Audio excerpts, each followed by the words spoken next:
안녕하십니까. 우리금융교육연구소의 허문정 실장입니다.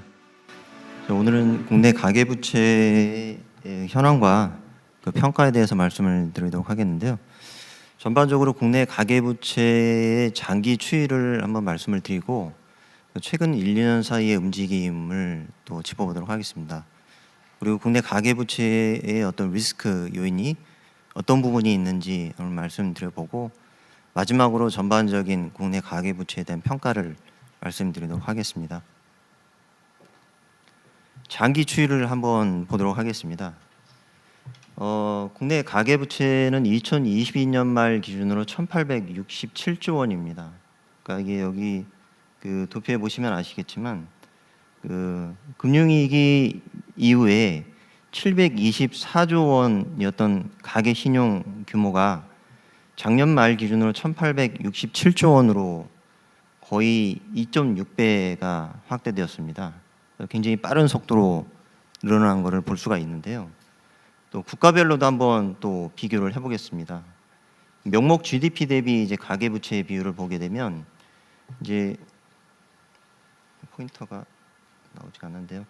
한국이 지금 전 세계 주요 선진국 중에서는 세 번째로 지금 그 GDP 경제 규모 대비해서 가계부채 비중이 가장 큰 걸로 지금 나타나 있습니다. 스위스와 호주를 제외하면 이제 한국이 가장 큰 상태인데요. 우리가 주로 이제 주안점으로 보고 있는 미국이나 이런 나라들은 오히려 GDP 대비 가계부채 비율이 75% 수준으로 우리보다 꽤 지금 낮은 수준이고요. 선진국 평균이 70%이고 G20가 한 60%, 유로존이 또 한 58% 수준이니까 우리가 경제 규모 대비로는 가계부채 수준이 굉장히 높은 수준이다라고 말씀드릴 수 있을 것 같습니다. 그렇다면 이제 경제 규모 대비 이제 가계부채 수준도 굉장히 높은데 그렇다면 최근 10년간 그 늘어난 속도는 얼마 정도였을지도 한번 보도록 하겠습니다. 아까도 순위가 굉장히 앞부분에 있었지만 그 늘어나는 속도도 2012년 3분기부터 작년 3분기까지 10여 년간 그 가계부채 비율 그 변화폭을 보게 되면 한국이 홍콩을 제외하고는 가장 빠른 속도로 가계부채가 늘어난 것을 알 수가 있습니다. 명목 GDP 대비 가계부채 비율이 10여 년간 28.9%포인트가 지금 상승을 했고요. 오히려 선진국을 보시면 선진국 평균을 보시게 되면 7.1%포인트가 낮아졌으니까 오히려 선진국 전체적으로는 딜레버리징이 이루어졌다라고 볼 수가 있겠습니다. 특히 이제 미국 같은 나라가 아마 그런 걸 주도했을 거라고 보는데요. 그 2012년 당시를 보게 되면 뭐 그 이전에도 금융위기 이후에 딜레버리징이 이루어졌겠지만 2012년 당시에는 유럽 재정위기가 한참이던 당시이기 때문에 아마 이런 이슈들이 꽤 딜레버리징이 여전히 이슈였던 시기인 걸로 봤습니다. 근데 반면에 이제 우리는 오히려 가계부채가 그 다른 선진국 대비해서 계속 그 급격하게 늘어났다라고 말씀드릴 수 있을 것 같고요.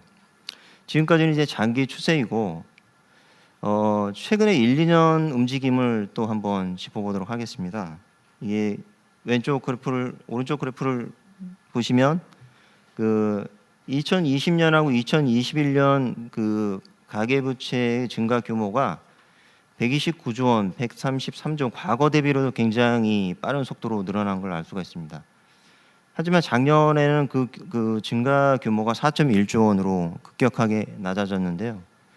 뭐 여러분도 어느 정도 예상을 하시겠지만 2020년하고 21년 사이에 부동산 경기가 굉장히 좋았던 것도 사실이고 그 코로나에 따른 그 가계부채가 많이 지원이 되면서 또 많이 나간 부분이 있기 때문에 그 2020년, 21년 사이에 가계부채가 급격히 늘어났는데 2022년부터 이제 한은의 금리 인상이 공격적으로 이루어지면서 그 가계부채가 굉장히 큰 폭으로 증가 규모가 줄어들게 됐습니다. 여기에는 이제 그 금리 인상 때문에 부동산 경기 부진 영향도 일정 부분 영향을 미쳤다고 볼 수가 있겠고요. 분기별로 보게 되면 이제 이쪽 그래프를 보시면 나오게 되는데 그 작년 4분기 기준으로 했을 때는 이게 오히려 지금 마이너스 4.1조 원으로 감소로 돌아서서 2013년 1분기에 그 9천억 감소 이후에 처음으로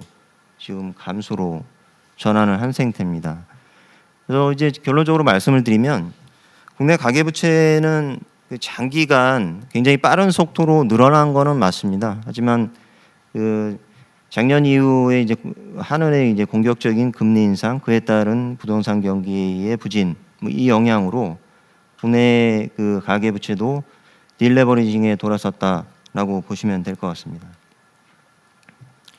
용도별로 주담대와 신용 대출의 증감 추이를 보게 되면 2022년 중 그 가계 대출이 소폭 감소하게 된 것은 주담대는 오히려 계속 증가세를 유지한 반면에 DSR 규제 등으로 신용 대출이 크게 감소했기 때문입니다.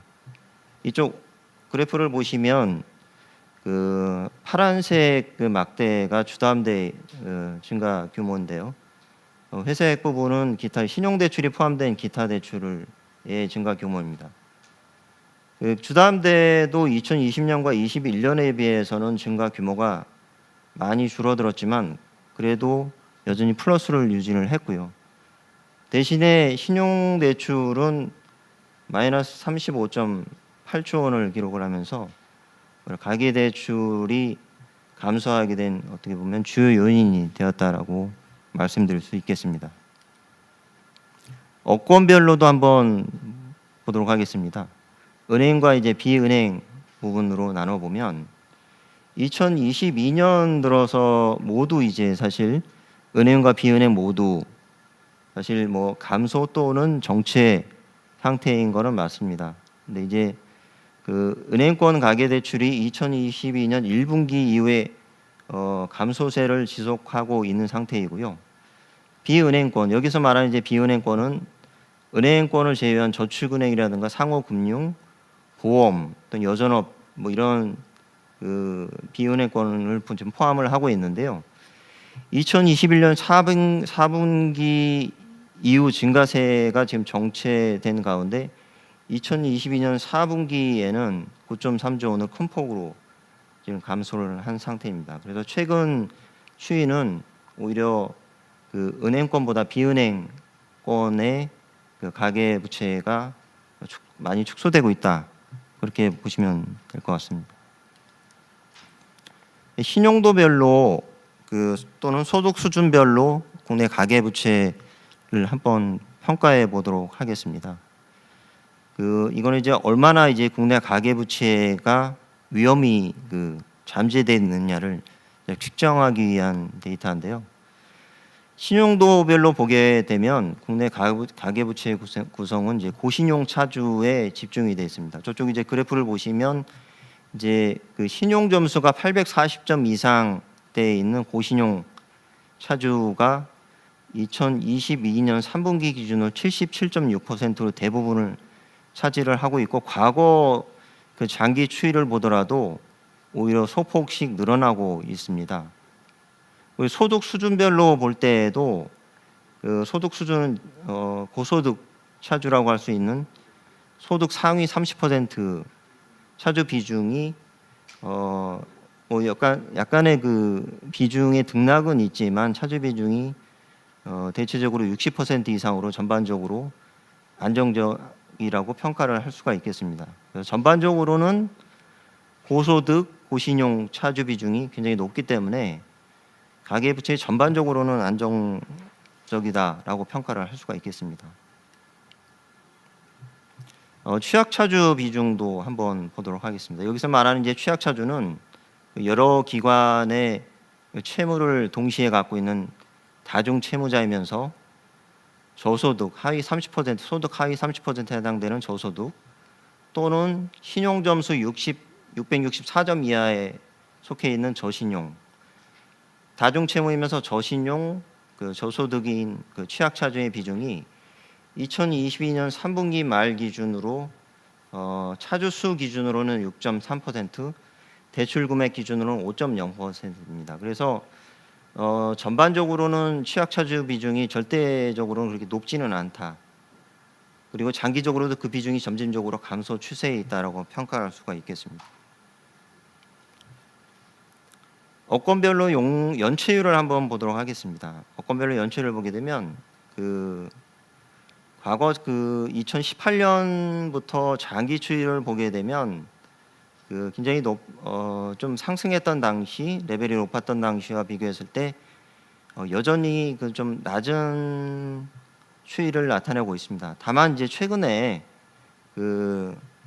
코로나 이후에 여러 가지 이제 정책이 다시 이제 리와인딩 되면서 이제 그런 영향도 있겠는데 연체율이 다소 좀 높아지고 있는 또 그 속도도 좀 약간 빠르다는 게 조금 약간 잠재 위험으로 말씀드릴 수가 있겠습니다. 그리고 고금리로 인한 최근에 이제 한은의 이제 공격적인 금리 인상 때문에 이자 상환 부담이 아무래도 커지다 보니까 그에 따른 이제 연체율이 다소 전반적으로 주담대든 뭐 기타 대출이든 은행권이든 비은행권이든 다소 좀 연체율이 올라가고 있는 모습이 나타나고 있습니다. 국내 가계부채의 DSR 정도 어느 정도 소득 대비해서 국내 가계부채를 보유하고 있는지를 보여주는 DSR 수준 또는 변동금리 비중이 어느 정도 되고 있는지를 한번 보도록 하겠습니다.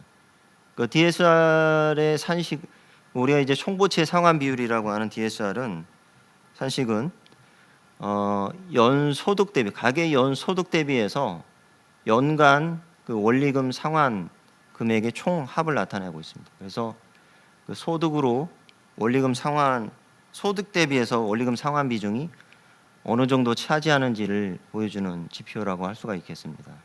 근데 보통 이제 저희가 좀 위험하다고 하는 수준이 전체 기준으로 볼 때는 한 40% 수준 정도 보고 있는데 저쪽 그래프를 보시면 이제 전체 차주 DSR 기준으로는 2022년 3분기 기준이지만 39% 수준이니까 아직은 그렇게 높은 수준은 아니라고 볼 수가 있습니다. 이게 제가 확인한 4분기 정도 데이터는 한 40% 수준까지 지금 올라와 있어서 그 또한 그렇게 높지 않은 수준인데 대신에 이제 주담대 보유 차주 아무래도 주택 구입에 따른 레버리지를 좀 많이 일으킨 가구들이 있기 때문에 주담대 보유 차주의 DSR은 다소 높은 편이긴 합니다. 그래도 과거에 높았던 시기에 비해서는 다소 낮은 편이다라고 할 수가 있고요. 다만 이제 국내 가계부채의 금리의 어떤 구성 자체는 여러 차례 사실 저희가 이제 언급이 되었던 부분이기도 하고 구조 자체가 사실 그렇게 좋지 않은 부분이 잠재 위험으로 좀 지적이 되고 있습니다. 그래서 예금은행의 가계대출 변동금리 비중을 보게 되면 과거 저점이었던 2020년 3월에 65.6%에 비해서도 변동금리 비중이 지금 상당히 높아져 있는 상황이고요. 주요국 대비해서도 이 비중이 상당히 높은 상황입니다. 최근 들어서 좀 정부의 어떤 정책 노력 때문에 변동금리 비중이 다소 낮아져 있는 거는 맞지만 전체 가계부채 가계대출 중에서 한 76% 정도가 여전히 변동금리로 구성이 되어 있기 때문에 최근 같은 금리가 굉장히 높은 상황에서는 가계 부담이 굉장히 커질 수밖에 없다라고 평가할 수가 있겠습니다. 또 하나 이제 국내 가계부채의 또 문제로 지적되고 있는 점이 자영업자 대출과의 어떤 연관성인데요. 자영업자 대출은 자영업자 대출의 정의는 가계 대출 플러스 사업자 대출입니다. 그래서 은행에서 사실 자영업자 대출의 사업자 대출은 가계 대출로 잡혀 있지 않고 사실상 기업 대출, 소호 대출로 지금 잡혀 있는데요. 근데 사실상 성격을 보게 되면 자영업을 운영하시는 분들의 이 가구가 사실 가계 대출도 받고 있지만 그분들이 또 자영업을 운영을 하시면서 사업자 대출도 상당 부분 또 대출을 받은 상황이기 때문에 가계 대출에 부실이 나거나 또는 사업자 대출 한쪽에서 부실이 나거나 그래 되면 상호 연계성 때문에 또 그 부실이 전이될 위험이 다소 있다라고 볼 수가 있겠습니다. 그래서 그 자영업자 대출의 국내 가계부채의 어떤 리스크 요인 중에서 자영업자 대출의 어떤 그 상호 연관성이 문제로 지적이 되고 있습니다. 그래서 저쪽 그래프에도 보시면 아시겠지만 이제 그 사업자 대출과 가계 대출의 구성이 이제 같이 구성이 은행권과 또는 비은행권은 같이 구성이 되어 있는 것도 알 수 있고, 이쪽 또 그래프를 보시면 자영업자 대출 중에 또 상당 부분이 그 다중채무의 성격을 갖고 있습니다. 예를 들면 은행과 상호금융의 307조 원의 연계성을 갖고 있는데, 이 말은즉슨 이제 은행에서 받은 분이 상호금융에서도 같이 다중채무를 가지신 금액이 307조 원 정도, 뭐 이렇게 서로 이제 그 금융기관 간에 은행과 비은행 간의 어떤 상호 연계성 뭐 이런 것들 때문에 한쪽에 부실이 났을 경우에 다른 쪽으로 부실이 연계될 가능성이 있다라는 게 좀 잠재 위험으로 지적이 되고 있습니다. 앞으로의 또 주택 시장의 흐름에 따라서 국내 가계 부채의 부실이 더 늘어날 여지도 있다라고 보고 있습니다. 그래서 최근에 이제 또 저희가 이제 금리 인상이 거의 막바지에 지금 와 있고, 아까도 이제 두 분이 또 지적을 해주셨지만 거의 이제 금리는 아마 연말까지 동결로 갈 것이라는 전망이 굉장히 사실 그 주요 기관들 사이에서는 우세한 상황이고요. 저희 연구소도 연말까지는 지금 동결을 전망을 하고 있습니다. 물론 이제 그 상황에 따라서는, 거시경제 상황에 따라서는 4분기에 한 차례 인하 가능성도 여전히 열어둬야 되겠지만, 대신에 이제 이 금리 수준이 그 시중금리 수준이 빠르게 내려올 그런 상황이 될 수가 있겠는가를 보게 되면 또 대출금리가 그렇게 빠르게 내려오기는 좀 힘들 수도 있겠다라는 좀 예상을 해봅니다. 그래서 이렇게 대출금리가 높게 유지된다든가 또는 지금까지 너무 단연간 올랐던 그 주택가격이 올랐던 그런 밸류에이션에 대한 부담 이런 것들을 보게 된다면 국내 가계부채, 이제 민간 신용이 당분간 최근에 일어났던 그런 딜레버리징이 당분간은 좀 계속 지속이 되지 않을까 그렇게 생각을 하고 있고요. 그래서 이제 원리금 상환 부담이라든가 이런 자산 가격 하락 이런 요인들이 소비 회복세를 제약하는 요인으로 작용할 가능성이 있습니다. 한국은행이 기준금리 인상이 가계부채에 미치는 영향에 대해서 금융안정 보고서를 통해서 이제 평가한 부분을 보게 되면 2021년 이후 DSR 규제와 기준금리 인상이 신용증가세와 자산가격 급등과 같은 금융 불균형을 축소시켰다. 그리고 실물경제로 전이되는 금융부문 취약성이 실물경제로 전이되는 효과를 주면서 안정적 경제 성장을 달성하도록 기여했다라고 지금 금융안정보고서를 통해서 평가를 했습니다. 즉 이제 요약해서 말씀을 드리면 금융 불균형 위험을 축소하고 어떤 거시경제의 안정성을 높이는데 기준금리 인상이 기여를 했다라고 평가를 했습니다. 하지만 이제 그 어떤 정책에는 늘 음향이 있기 마련이기 때문에 금융 불균형을 축소시키고 거시경제의 안정성을 달성하도록 기여를 했음에도 불구하고 그에 따른 이제 또 어떤 음의 또 효과가 또 있기 마련입니다. 그래서 취약 차주 또는 취약 부분을 중심으로 가계부채의 채무 상환 부담이 굉장히 커지면서 부실 위험이 커진 건 사실이고요.